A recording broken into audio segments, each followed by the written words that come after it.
Good evening, everybody, and welcome to this online anesthesiology masterclasses.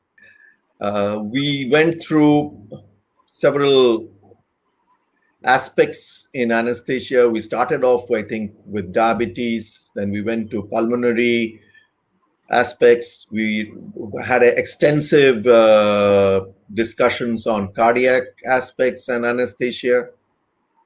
And today we will take over about something possibly not that glamorous, but very, very important for an anesthesiologist, a person with liver disease, hepatic dysfunction, who could come in for various kinds of surgeries of the non-hepatic kind.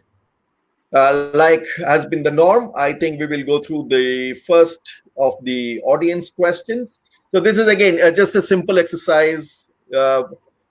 Postgraduates love it because it's kind of at the outset they can understand how much they already know about this topic, and feel free to answer. There is nothing like nothing is revealed as to who is answering what, but it's good to have a kind of estimate about what you are thinking and what you are doing. So the first poll question, you can check any, click on any one of these, which is correct. In a patient with advanced cirrhosis of the liver, which of the following lab parameters are you most likely to encounter? Okay, is it an increased AST/ALT, increased conjugated bilirubin, decreased albumin, increased P time, prothrombin time, and a normal alkaline phosphatase? Or will you see an increased AST/ALT, the transaminases, increased unconjugated bilirubin, increased albumin, increased P time, increased alk phos? The third option is decreased transaminases, increased bilirubin, decreased albumin, decreased P time, decreased alk phos. Or the last option is increased transaminases, increased conjugated bilirubin, decreased albumin, normal P time, and an increased alk phos. So which combination are you most likely to encounter?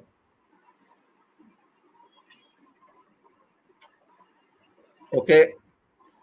So Uditi or Arnab, just don't close the poll till I tell you to close the poll. All right. So we will go to I think we have already closed the poll. I'll go to the next one. Okay. In the Child-Pugh Tourette score or the child score or the Child-Pugh score, whatever, which combination is correct? We can have the next poll. Which is the correct combination? Is it a combination of encephalopathy, ascites, bilirubin, AST/ALT, prothrombin time, and INR? Or is it a combination of encephalopathy, ascites, bilirubin, albumin, P time, or INR? Combination of encephalopathy, cirrhosis, bilirubin, albumin, platelet count? Combination of heart failure, ascites, bilirubin, AST/ALT, PT, INR? Which do you think is the most correct? Are all included in it? And I will close the poll in 5, 4, 3, 2, 1, 0. We can go to the next poll.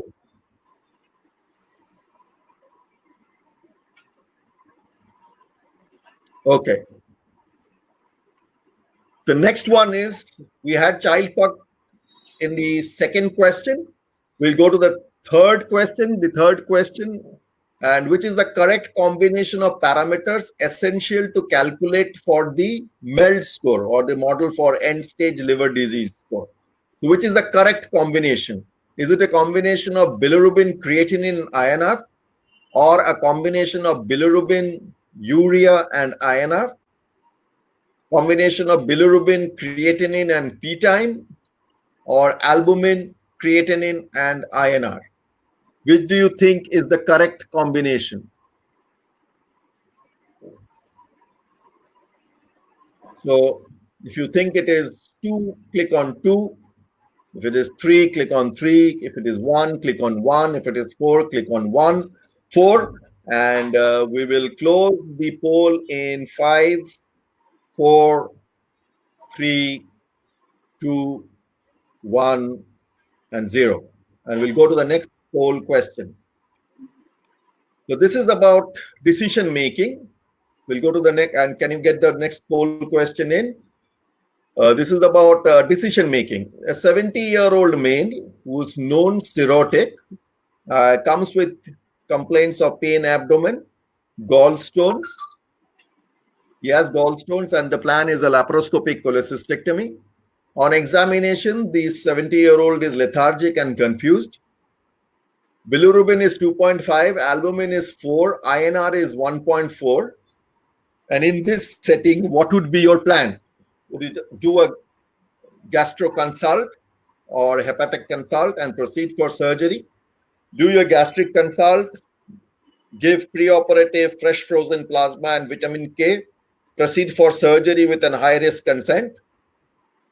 Do a gastro or hepatic consult, give preoperative plasma, vitamin K, recheck the INR, and then decide? Or you say, no, this is unacceptable risk, we'll cancel the elective surgery. 70-year-old, cirrhotic, known, pain abdomen, has gallstones, plan is a laparoscopic cholecystectomy. Lethargic and confused, bilirubin 2.5, albumin 4, INR 1.4. What would be your plan?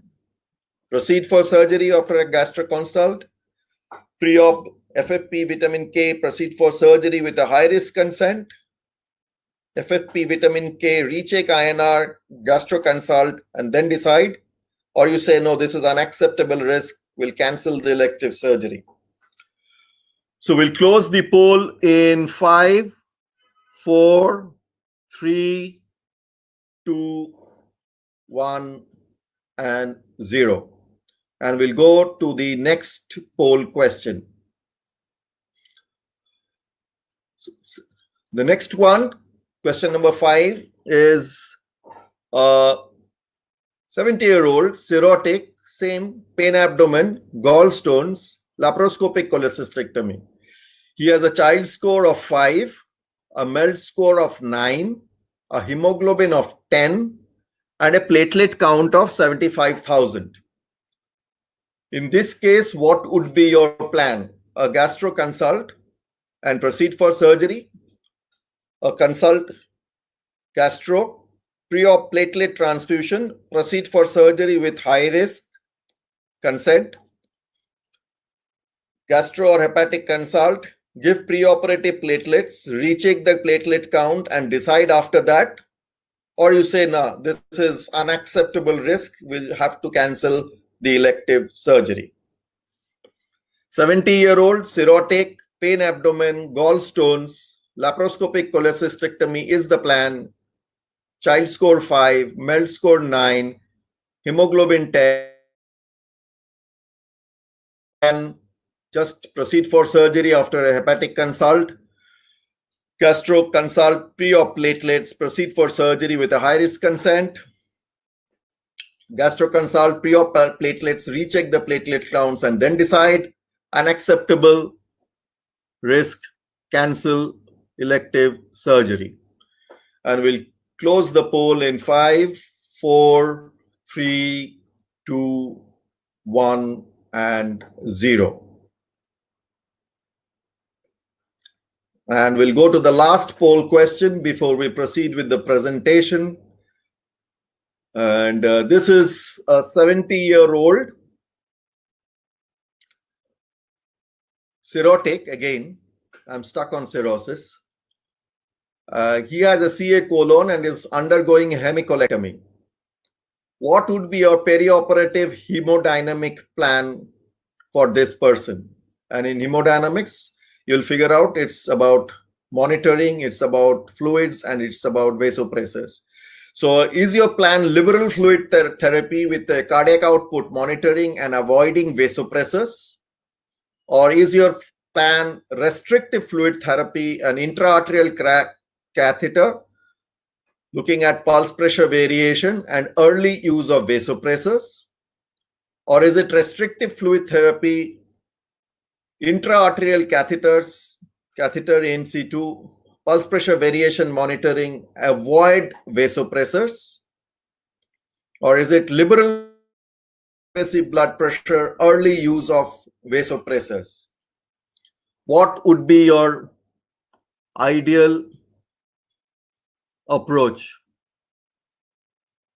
Hemicolectomy for CA colon in a patient with cirrhosis.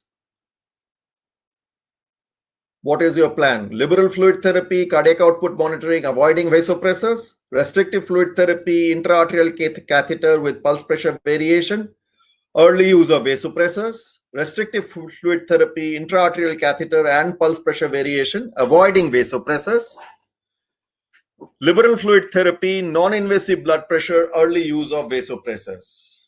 So think about this, and we'll close the poll in 5, 4, 3, 2, 1, and 0. And thank you all for participating. We will proceed to thinking about how to screen for liver disease before surgery. Essentially, again, good old textbook teaching is from history and physical examination. And from the history, things that can give you a clue are prior blood transfusion, tattoos, illicit drug use, multiple sexual partners, and history of sexually transmitted diseases, family history of jaundice or liver disease, jaundice and fever following anesthesia in the past, alcohol use, and a review of current medications. These are things, pointers in the history.